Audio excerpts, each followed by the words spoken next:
भारत के 4 टुकड़े 7 टुकड़े ऐसे देश में टुकड़े हो जाएंगे। आप कह रहे हैं क्या प्रधानमंत्री के जरिए सब होगा? प्रधानमंत्री आरोप लगा रहे हैं आप। जी, प्रधानमंत्री की बहुत बड़ी जिम्मेदारी होती है, उसको विपक्ष को विश्वास में लेना चाहिए और इतने बड़े पद में बैठा मुख्यमंत्री को एकाएक अरेस्ट करना ये शोभा नहीं देता है। देश किसी व्यक्ति विशेष का नहीं है, सबका है। विपक्ष का है तो भी देश उनका है, पक्ष में है तो भी है। मिलजुल करके बात करके आपसी घृणा नफरत को मिटा करके आपसी भाईचारा पनपा करके देश को चलाया जाता है। उस कुर्सी लायक बनाया, मैं बैठ गया, लेकिन इसका मतलब ये तो ना हुआ कि अब मैं अहंकारी बन जाऊं, रावण के जैसे चिल्लाता रहूं, अरे राम का मंदिर बनाओ कि रावण का बनाए हो, वारदात तो रावण जैसे करता है वो। ये शासन के खिलाफ जो बगावत कर रहे हैं, चाहे कांग्रेस वाले हैं या जितने भी देश के हों, जितने भी आए हैं, चाहे वो यूपी के हों, बिहार के हों, राजस्थान के हों, गुजरात के हों, या मध्य प्रदेश, तमिलनाडु, केरला, कर्नाटक या कलकत्ता, जो भी इस भाजपा के खिलाफ पड़ा है, मैं भाजपा के विरोध में खड़ा हूँ। पंडित सुखपाल पांडे, चित्रकूट बांदा, उत्तर प्रदेश का मैं रहने वाला हूँ और इस रैली में मैं ये आया हूँ। इस रैली में आने का कारण ये है कि बहुत सारे जो विपक्ष के नेता हैं यहाँ पे उपस्थित हुए। इसका मतलब जो पक्ष है वो पीड़ित किया, परेशान किया और उसने अपने शासन का दुरुपयोग किया, उसने अपने पद की गरिमा का निरादर किया, क्योंकि ऐसा प्रधानमंत्री अभी तक देश में कोई हुआ नहीं। हमने इंदिरा को भी देखा है जो इस देश के लिए कुर्बान हो चुकी, उसका लड़का भी मर गया, राहुल गांधी क्या कहते हैं, उसका लड़का भी मारा गया इस देश के लिए, लेकिन क्या हुआ? अंत में ये भी मारे अगर जाएंगे, अगर मोदी जी कोई भी जी हो तो क्या पाएगा, क्या लेके जाएगा देश के लिए? क्या नफरत की बू बेरने के लिए इनको बैठाया गया है देश में?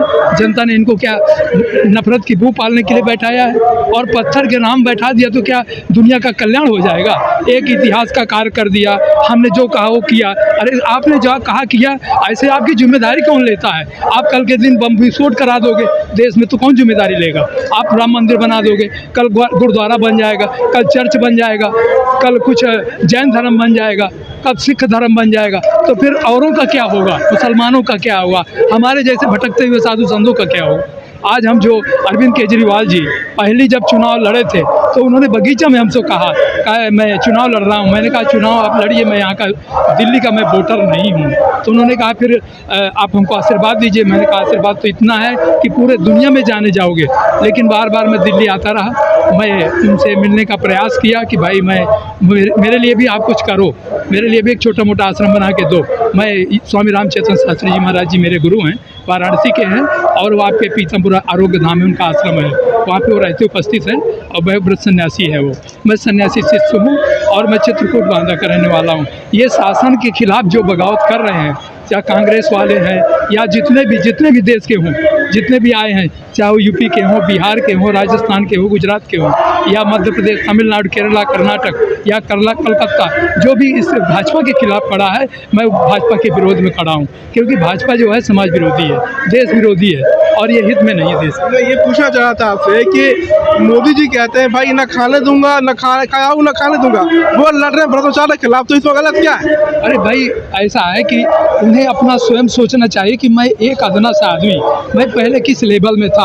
अपने लेवल को भूल जाना आदमी का सबसे बड़ी भूल है। बचपन में हमने क्या किया, फिर जवानी में क्या किया, तो उन्हें अपने लेवल को कतई भूलना नहीं चाहिए कि मैं क्या कर्म किया, कर्म करते करते मैं कहाँ से कहाँ पहुँचा। मुझे किस परमात्मा ने, मुझे ईश्वर ने, मुझे किसी सदगुरु ने भेजा और पहुँचाया, उस कुर्सी लायक बनाया, मैं बैठ गया। लेकिन इसका मतलब ये तो ना हुआ कि अब मैं अहंकारी बन जाऊँ, रावण के जैसे चिल्लाता रहूँ, अरे राम का मंदिर बनाओ कि रावण का बनाए हो, वारदात तो रावण जैसे करता है वो और बात करता है राम की। एक शब्द भी उसके राम में नहीं है, सारे रावण में शब्द हैं उसके।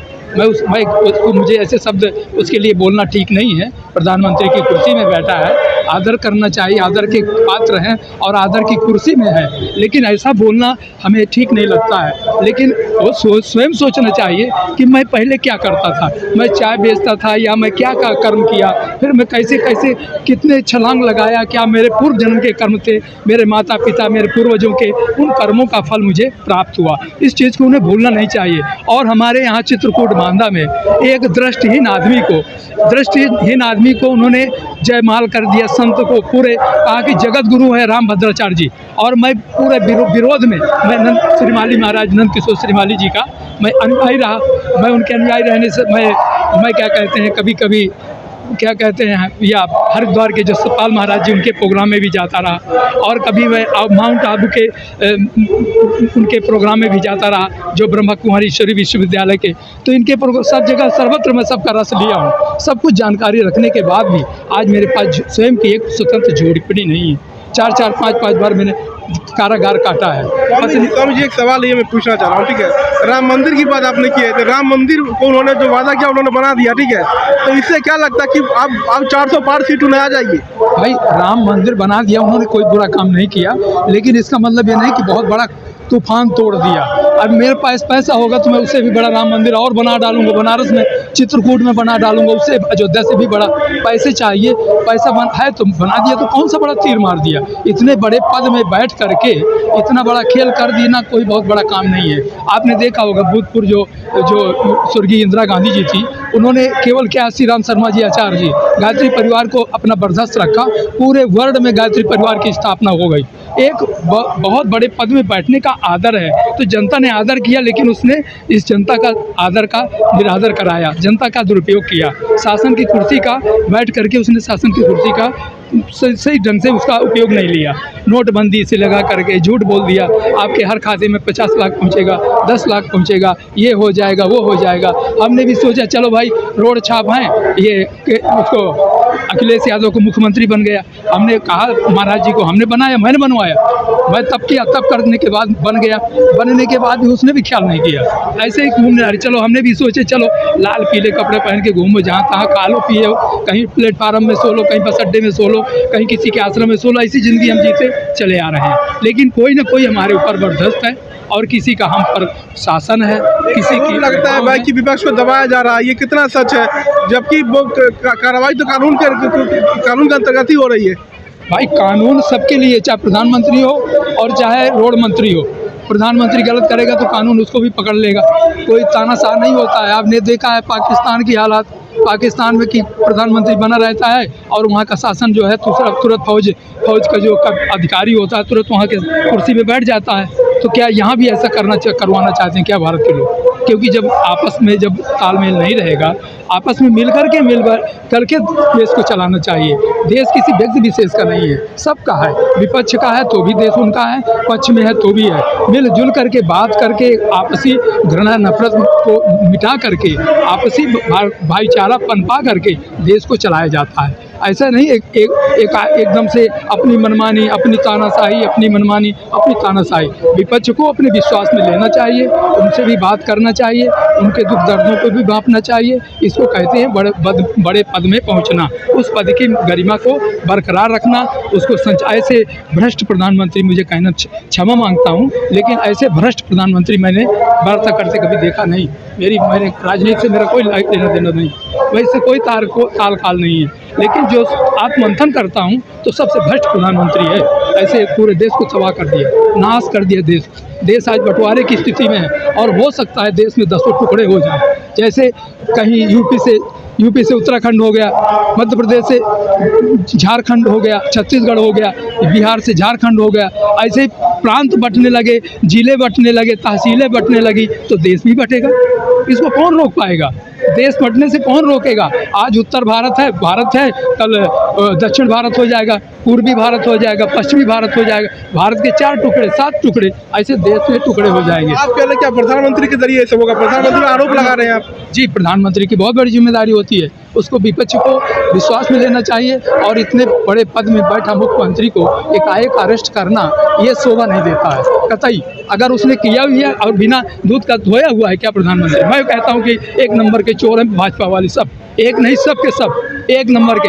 हत्याएं होती हैं छत्तीसगढ़ में, अनेकों नक्सलाइट हत्याएं, बांदा चित्रकूट में हत्याएं, जातिवादी हत्याएं, पटेलवाद ब्राह्मणवाद चल रहा है पूरे देश में। ब्राह्मणवाद और पटेलवाद, पटेलों ने देश को नाश करने में तुल चुके हैं। पटेल जाति जो है देश को तबाही में मिला है, लेकिन सारे पटेल नहीं।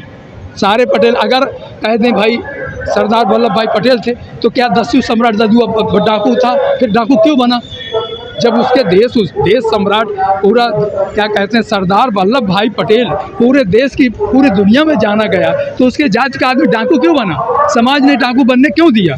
ये सबसे बड़ा प्रश्न खड़ा हो रहा है और उसको कोई पूछ नहीं रहा। डर के मारा कोई उसके खिलाफ खड़ा नहीं हो रहा, चुनाव नहीं लड़ रहे। ये हाल है देश में। तो देश में क्या आज़ादी रहेगी? क्या विश्वास करेंगे? डर के मारा लोग वोट नहीं देना चाहते। वो डरा रहा है, धमका रहा है कि जिससे जेल में डाल दिया, जिससे कोई जेल वोट डालने जाए नहीं। कि जब हमारा मुख्यमंत्री जेल चला गया तो अब हम वोट दे करके क्या करेंगे। जनता स्वयं वोट नहीं देगी ये डर के कारण, ये धमस भेड़ करके क्या धमस भेड़ेंगे, कितने को धमस भेड़ेगा, किसको को जेल डालेगा। त्यागी बना है, हमसे बड़ा त्यागी कोई है क्या इस दुनिया में? कोई पैदा हुआ माइकल हाल, दूसरे की रोटी खाते हैं, दूसरे के बस पहनते और दूसरे की ज़िंदगी जीते हैं, समझ रहे। लेकिन ठीक है, फिर भी हम इस देश का नोट खाते हैं, इस देश में जीते हैं, इस देश में सोते हैं, तो हमें इस देश से ममता है, मोह है